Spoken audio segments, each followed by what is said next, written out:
주시기를 부탁드리겠습니다. 자, 우리 서로 축복하며 인사하시죠. 은혜 받으세요. 은혜 받으세요. 은혜 받으세요. 네, 은혜 받으세요.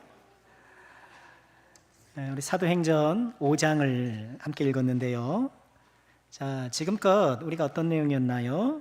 오순절 성령 강림, 그리고 나면서부터 걷지 못한 사람이 일어난 일, 이런 연이은 하나님의 기적적인 역사로 복음 전파가 큰 동력을 얻게 됩니다.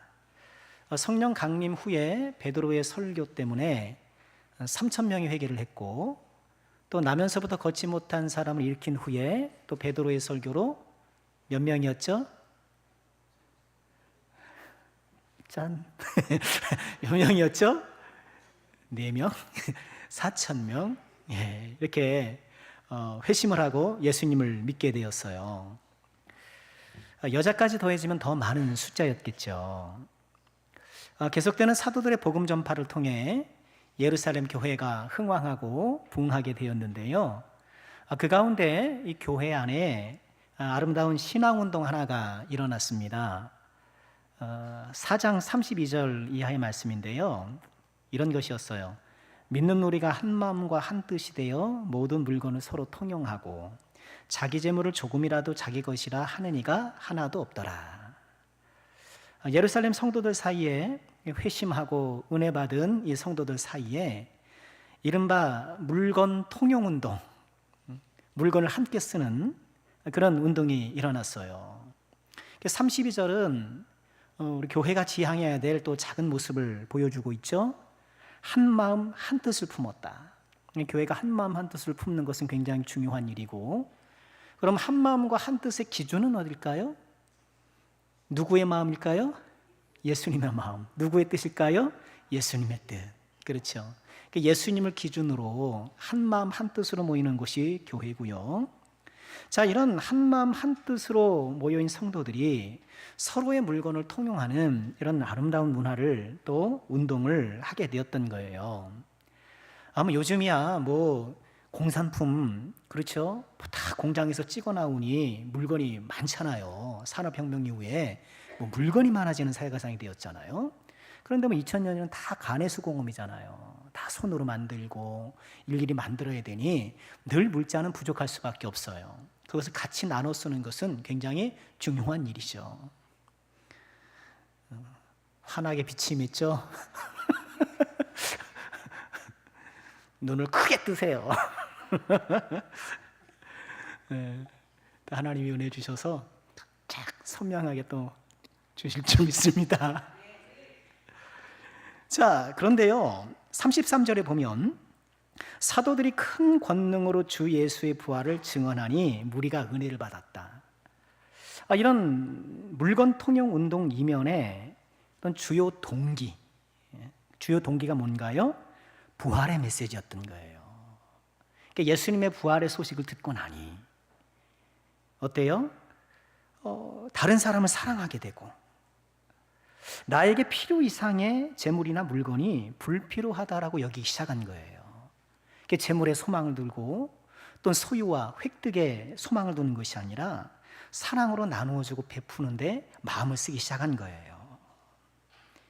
물질적으로 서로 돕는 것은 굉장히 좋은 일이에요. 교회는 마땅히 그래야 되고요. 그래서 우리는요, 때때로 누군가의 도움을 좀 받을 줄도 알아야 돼요. 개중에 어떤 분들 보면 한사코 도움을 거절하는 분들이 계셔요. 그거 좋은 거 아니에요. 내가 좀 어렵고 도움이 필요할 때는 또 도움을 받을 줄도 알아야 사랑이 유통되고 축복이 유통되지 않겠습니까? 그냥 자존심 한사코 거절하고 그러지 마셔요. 누군가 도움이 필요할 때, 나에게 도움이 필요할 때 도움을 제공해 주면 하나님의 사랑의 손길로 여기고 기쁘게 받을 줄 아는 것도 믿음이에요. 또 그리고 나도 어때요? 나도 이제 다른 사람에게 또 기회가 되면 도움을 제공하고, 더 좋은 것은 나에게 선의를 베풀어 준 사람에게 갚는 것도 좋지만, 그러나 더 좋은 것은 나와 비슷한 처지에 있는 사람에게 주는 거예요. 이렇게 유통이 돼야 되지, 주고받고 거기에만 머물러 있으면 안 되겠죠.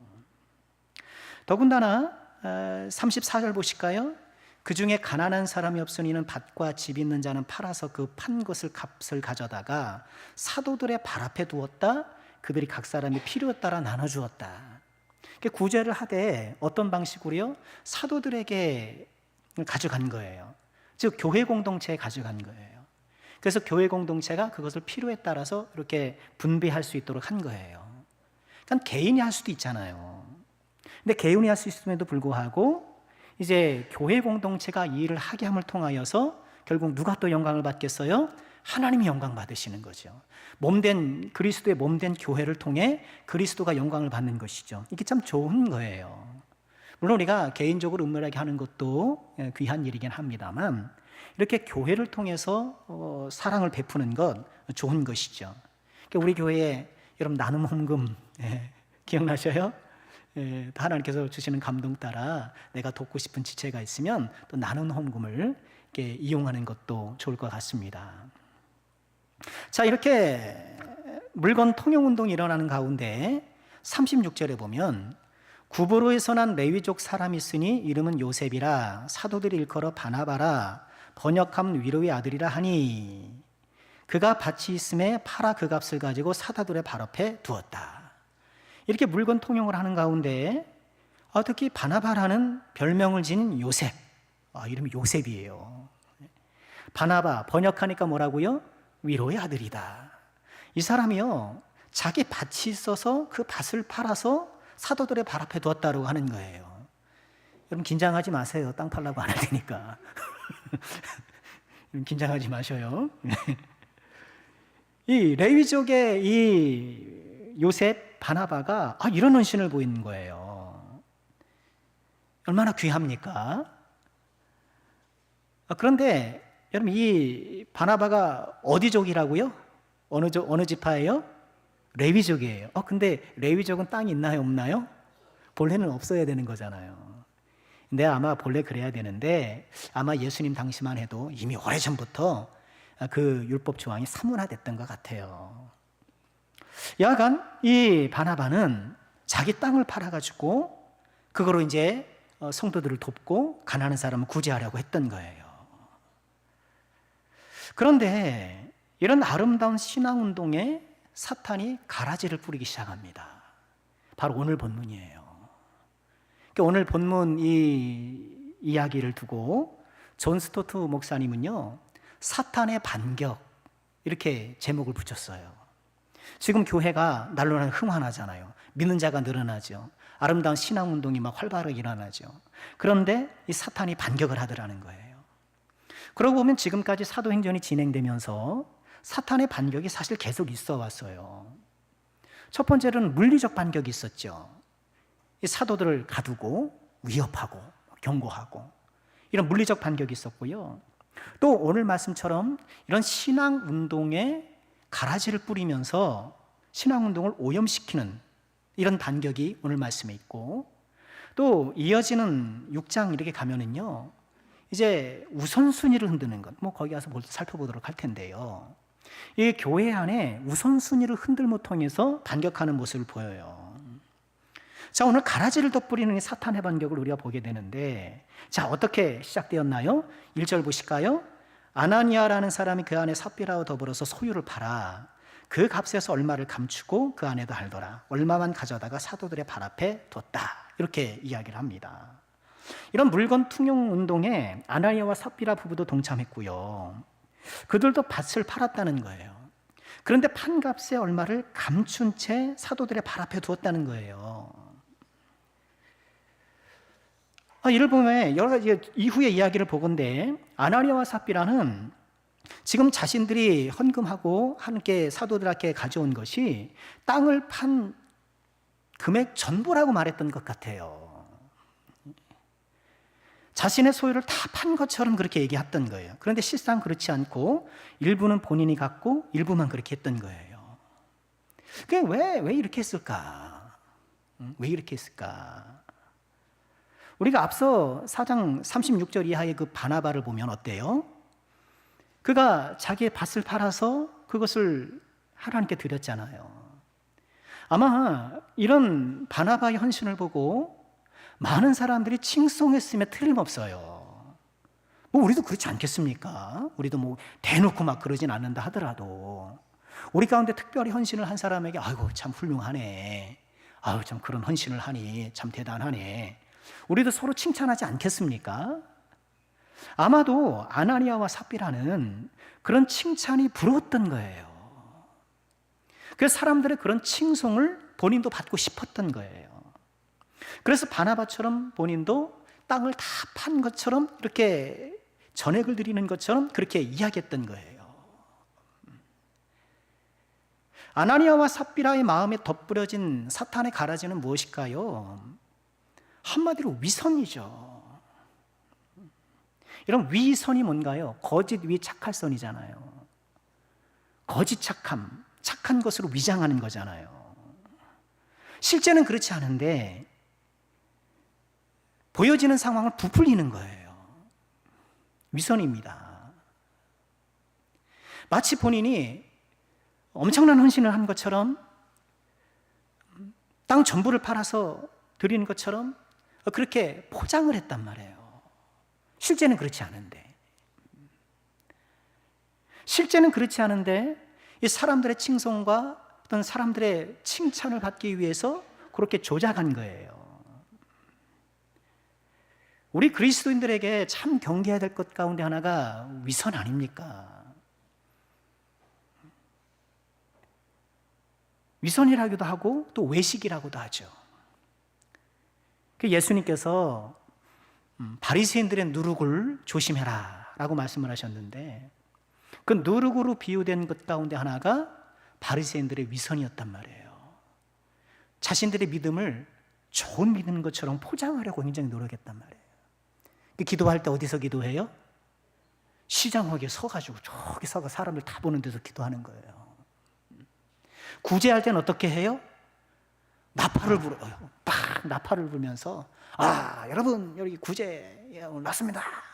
필요하면 받아갑시다 하면서 내가 이렇게 열심히 기도하고 있다는 것, 내가 이렇게 사랑으로 구제하고 있다는 것을 자꾸 과시했단 말이에요. 그럼 사람들이 저 사람 기도 열심히 하네, 저 사람 구제도 열심히 하네, 그런 사람들의 칭송을 기대하고 그렇게 자신을 꾸며갔던 거예요. 예수님께서 그것을 탁 지적하시잖아요. 그러므로 너희는 기도할 때 어디에서 기도하라고요? 골방에 들어가. 골방에 들어간다면 어떻게 해야 될까요? 문을 닫고. 골방에 들어간 후에는 문을 닫아야 돼요. 골방에 들어가서는 어때요? 문을 살짝 열어놓으면 안 돼요. 나에게 골방 기도하는 걸 좀 누가 볼 수 있게끔 착 열어두면 예수님 말씀 정확해요. 골방에 들어가서 문을 닫고. 너희는 구제할 때 어떻게 하라? 오른손이 하는 거를 왼손이 모르게 하라. 우리 주님은 위선을 경계하신 것이죠. 기도할 때 항상 골방에서만 기도해야 돼, 성전에서 기도하면 안 되나요? 그런 거 아니잖아요. 예수님 말씀의 참 뜻은 뭐예요? 사람들에게 보이려고, 너희를 과시하려고 너의 신앙을 위장하지 말라는 거예요. 오늘 이 아나니아와 삽비라, 여러분 땅을 판 게 얼마나 훌륭합니까? 아니 그리고 처음부터 내가 이렇게 작정을 했으니 땅 판값이 이런데 제가 절반을 드리기로 했습니다, 아마 3분의 1을 드리고 있습니다, 5분의 1을 드리고 있습니다 라고 하면 되잖아요. 지금 땅 파는 거 다 법이 돼가지고 다 전부 다 땅 팔고 안 되면 안 된다고 그렇게 몰아치는 게 아니잖아요. 자발적으로 하는 것이고 본인의 감동 따라 하는 것인데, 처음부터 그렇게 정했으면 될 것인데 실제와 다르게 자신의 헌신을 과장하는 이런 위선의 가라지에 노출되고 말았던 거예요. 베드로가 아나니아를 책망합니다. 3절 보실까요? 베드로가 이르되 아나니아여 어찌하여 사탄이 내 마음에 가득하여 성령을 속이고 땅값 얼마를 감추었느냐. 땅이 그대로 있을 때는 내 땅 아니며 판 후에는 내 마음대로 할 수가 없더냐. 어찌하여 이를 내 마음에 두었냐. 사람에게 거짓말하는 걸 것이 아니오 하나님께로다. 베드로를 통해 주신 하나님의 말씀 우리가 좀 잘 들어야 돼요. 어찌하여 사탄이 마음에 가득하냐 이렇게 말씀하세요. 사탄이 마음에 가득하냐. 아니 좀 척 좀 했다고. 그렇죠? 예? 아니 안 드린 것도 아니고, 우리 인간적으로 그럴 수 있잖아요. 아니 하나님 제가 뭐 안 드린 것도 아니고 뭐 좀 전도 드리다가 좀 마음을 좀 뒤바꿔가지고 좀 살짝 이렇게 조금 척좀한 건데, 아니 그거 가지고 사탄 운운하면서 마음이 가득하니 이렇게까지 하십니까? 척 좀 했다고 사탄 운운하면서 뭐 너무 심하신 것 아닙니까? 주님은 우리 마음이 이처럼 순결하길 원하시는 거예요. 저 같으면 그러지 않았을 것 같아요. 저 같으면. 그죠? 속아주고 아이고 그래도 참 훌륭하십니다. 이만한 게 또 어디십니까? 아마 저 같으면 그러는지도 모르겠는데, 주님은 안 그러신 거예요. 좀 그랬다고 어찌하여 사탄이 그렇게 마음에 가득하냐? 우리가 순결한 믿음을 갖기를 그렇게 원하시는 거예요. 오늘 결과가 충격적이잖아요. 아니 그렇다고 죽이십니까? 이야, 땅 팔다가 그냥 골로 가겠네. 그렇다고 죽이십니까? 여러분, 오늘 이 사건은요, 누구든 이렇게 위선하는 사람은 다 급사한다, 뭐 그런 게 얘기하는 게 아니잖아요. 아나니아와 삽비라 이후에 모든 아나니아와 삽비라와 같은 유혹에 빠진 사람들이 다 이렇게 갑자기 다 그냥 뭐 쓰러져 죽은 건 아니잖아요. 다행히도. 그럼 오늘 이야기가 우리에게 전해주는 메시지는 위선이 얼마나 하나님 앞에 더러운 것이고 위선이 얼마나 위험한지를 이렇게 보여주시는 거예요.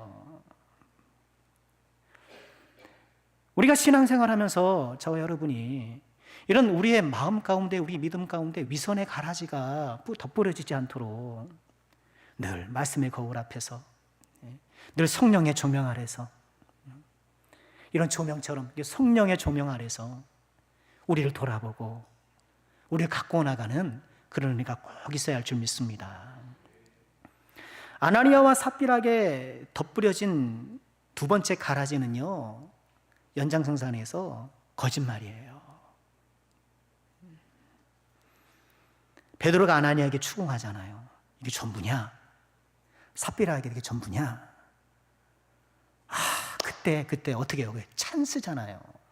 딱 그때 아이고 뭔가 들통났구나 라든가, 적어도 그래도 제가요 사실은 그냥 순간 마음이 그렇게 흔들려서 그렇게 했습니다. 죄송합니다.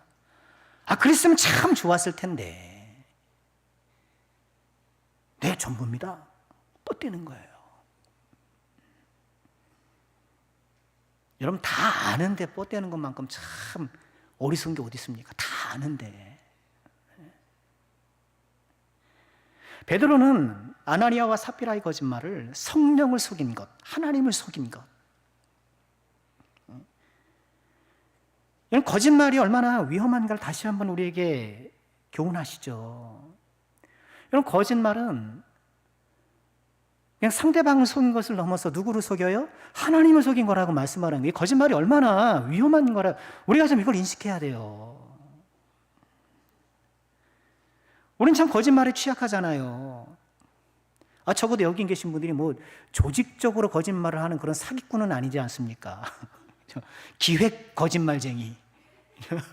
그러진 않을 것 아니에요. 그런데 우리는 얼마든지 살면서 어때요? 순간을 모면하기 위해서, 나를 감추거나 혹은 나를 드러내기 위해서 슬쩍 거짓말할 때 얼마나 많아요. 죄가 있는 곳에는 항상 거짓말이 있다. 죄와 거짓말은 친구예요. 늘 거짓말 나올 때 제가 드리는 예화가 있잖아요. 그 조현삼 목사님이라고, 광염교회, 서울의 광염교회, 옛날에 감자탕 교회라고 유명했어요. 상가 개척했을 때 아래층이 감자탕 식당이었거든요. 그러니까 그 교회 감자탕 교회 다 그랬다는 거예요. 지금은 엄청 큰 대형 교회가 됐는데, 그 목사님 책에 그런 얘기가 나오잖아요. 그분이 경기도 어디 가서 집회를 하러 가셨어요. 그때만 하도 이제 뭐 숙소가 그랬는지 어떤 그 여관에 가서 이렇게 숙소를 했는, 거기서 숙소를 잡아서 거기서 기거했는데요. 어떤 일이 있었어요? 아니, 어떤 분이 이제 공중전화를 하는데 핸드폰이 없던 시절이니까 이제 집에 잘 도착했다. 사모님한테 전화를 하려고 공중전화기 부스를 갔는데 어떤 여성분이 전화를 하고 있더라는 거예요. 근데 전화를 이렇게 내가 들으려고 들으는 게 아니라 그냥 들리잖아요. 여보, 나 지금 장례식에 왔는데 오늘 밤 못 들어갈 것 같아.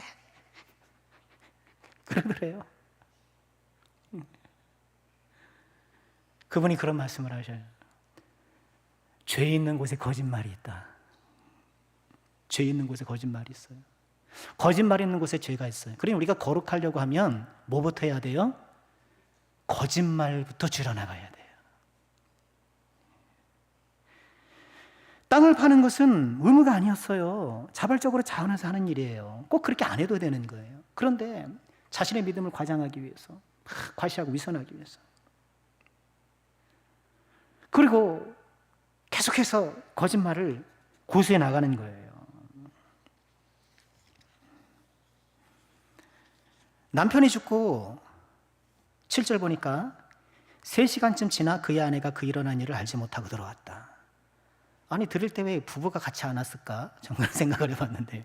왜 신랑 혼자 가가지고 남편 혼자 가서 드렸을까? 이렇게 참 규정한 걸 드리는데, 뭐 그런 멍뚱한 생각을 해봤는데, 뭐 사정이 있었나 보죠, 뭐.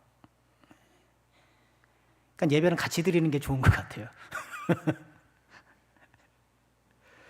베드로가 이르되 그 땅 판값이 이것뿐이냐? 내게 말하라니 이르되 예, 이것뿐입니다. 네. 부창부수죠. 베드로가 이르되 너희가 어찌 함께 꾀하여 주의 영을 시험하려 하느냐? 보라, 내 남편을 장사하고 오는 사람들의 말이 문 앞에 이르렀으니 또 너를 메어 내가 리라. 한날에 남편도 아내도 비극적 최후를 맞게 됐던 거예요. 그러니까 아나니아와 삽비라에게 뿌려진 이 3번째 가라지를 묵상해 보면 결국 뭘까요? 회개할 기회를 놓친 거예요. 이게 치명적이에요.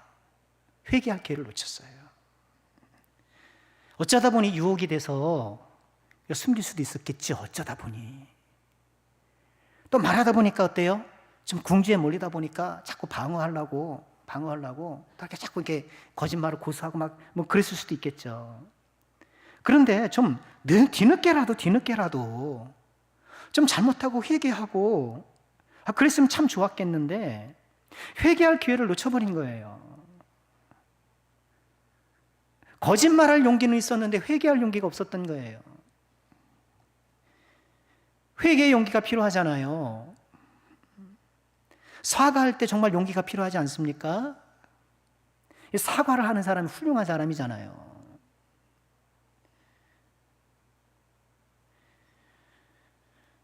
하나님께서 우리에게 회개할 기회를 주실 때 아나니아와 삽비라는 이렇게 갑자기 이렇게 한날 한시에 비극적 최후를 맞이했는데 우리도 여전히 위선의 가라지에서 자유롭지 못하고 거짓말의 가라지에서 자유롭지 못하고 그럼에도 불구하고 우리가 생존하는 이유는 무엇일까?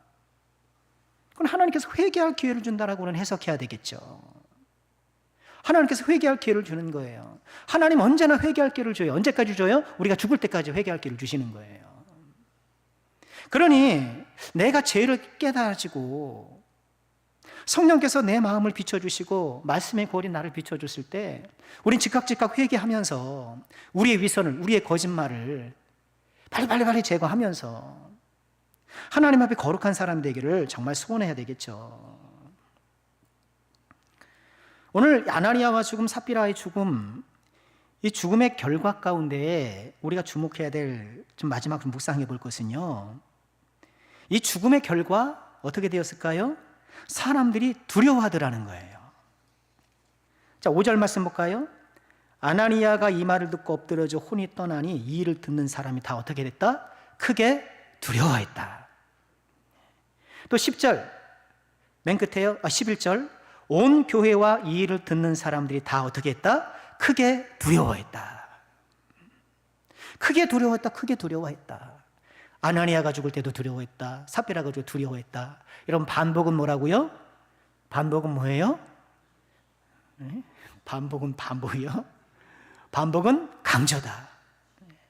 지금 이 아나니아와 삽비라 에피소드를 통해서 하나님께서 우리에게 주시는 메시지 가운데 하나가 뭐예요? 좀 두려워하라는 거예요. 두려워하라는 거. 하나님이 위선을 얼마나 싫어하시는지, 하나님께서 거짓말을 얼마나 미워하시는지 좀 두려워하라는 거예요. 그래서 오늘 말씀, 우리가 은혜 받는 방법은요, 두려운 마음이 생기는 것이 은혜를 받는 마음인 거예요. 아, 정말 이러면 안 되겠다. 아, 내가 위선하면 안 되겠네. 내가 자꾸 이렇게 나도 모르게 사실과 다른 말을 할 때가 있는데 그러면 안 되겠네. 세상 사람들은요, 대충대충 봐주잖아요. 그죠? 조금 위선해도 뭐, 또 사람이 다 그러니까 뭐 인간인지라. 예. 거짓말을 좀 해도, 뭐 나만 하나? 다 그러고 살지. 하면서 서로 위안 삼고, 뭐 합리화하면서 어울렁더울렁 좋은 게 좋은 게. 예.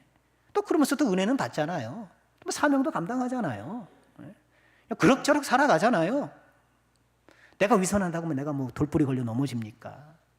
내가 거짓말했다고 내가 갑자기 큰 병에 걸립니까? 아니란 말이죠. 그러니 하나님께서 우리에게 회개의 기회를 줌에도 불구하고 두려워할 줄 모르는 이런 엄청난 사건 앞에서도 아이고 이러면 안 되지 하는 마음을 갖지 못하는 우리의 잘못된 담대함을 좀 깨트려 버리고 두려운 말씀에 두려워할 줄 알고 우리의 용기를 북돋아주는 말씀에 용기가 좀 북돋아줄 줄 알고. 여러분, 이것이 잘 기경된 밭 아닐까요? 잘 기경된 밭은 어때요? 콩을 심으면 뭐가 나요? 콩이 나요. 팥을 심으면 뭐가 나요? 팥이 나요. 잘 기경된 밭은 그런 거잖아요. 하나님께서 두려움의 말씀을 주시면 어때요? 좀 두려워해야지요. 하나님께서 소망의 말씀을 주시면 어때요? 소망이 좀 일어나야지요. 피리불 불면 뭐 해야 돼요? 춤을 춰야지요. 고골하면 어떻게 해야 돼요? 눈물을 흘려야죠. 이게 순수한 마음이지. 아이고 뭐 다 그런가? 그렇고 그렇게 내가 막 이렇게 합리하면서 내 스스로 마음의 경각심을 자꾸 내가 떨어뜨려서는 안 된다는 것이죠. 사탄의 반격에 안타깝게도 치명상을 입고 불우한 치유를 맞이했던 아나니아와 삽비라. 우리가 이 교훈을 삼아서 우리 믿음 생활에 어떻게 해요? 더 정결한 믿음 생활. 사람은 속일지 모르지만 하나님은 속일 수 없으니 하나님 보시기에 더 거룩하고 정결한 신앙이 되기를 우리는 정말 소망하고 두려워할 줄 아는 거룩한 두려움이 우리 안에 있음을 통하여서 날마다 하나님 앞에 거룩한 친백성으로 살아가는 우리가 되어야 되겠습니다. 이 귀한 은혜가 가득하기를 주님의 이름으로 축원합니다. 기도하겠습니다. 하나님 아버지, 2000년 전 주님의 공동체에 가라지를 덧뿌렸던 사건을 보며 오늘의 우리를 돌아봅니다. 주여, 정결한 믿음이 되게 하시고 순결한 마음이 되게 하여 주시고 우리를 여전히 오염시키는 위선과 거짓말로 우리가 자유할 수 있도록 주여, 오늘이라는 시간 하나님께서 주신 기회에 늘 회개하는 마음으로 정결한 심령으로 주 앞에 설 수 있는 우리 모두가 되게 하여 주옵소서. 예수님의 이름으로 기도하옵나이다. 아멘.